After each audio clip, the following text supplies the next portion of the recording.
भगवान भगवान भगवान तोरा गोरकी। अभी आप सुन रहे हैं धर्मेंद्र निर्मलिया को। भगवान तोरा गोरकी फुर्सत से बनल कहूगे। भगवान तोरा गोरकी फुर्सत से बनल कहूगे। दो के चांद गगन के नाम जान तोहरा सजल कहूगे। भगवान तोरा गोरकी फुर्सत से बनल कहूगे। भगवान तोरा गोरकी फुर्सत से बनल कहूगे।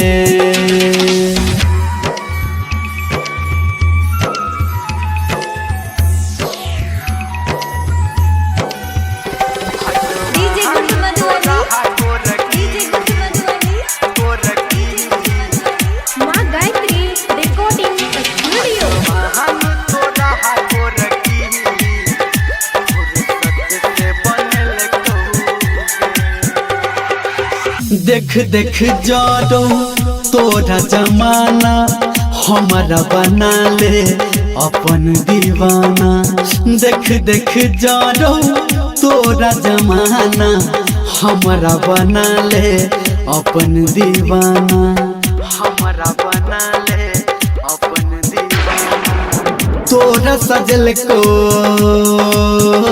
भगवान तोरा गोरकी फुर्सत से बनल कहूगे।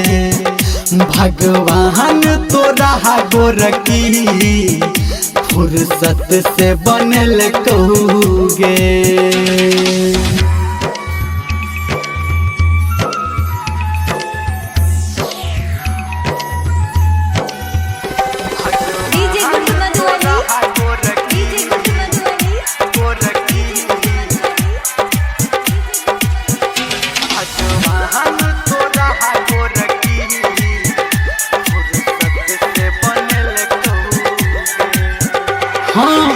नजर से अपना बान चला दे दिल में बसा के काम चला दे।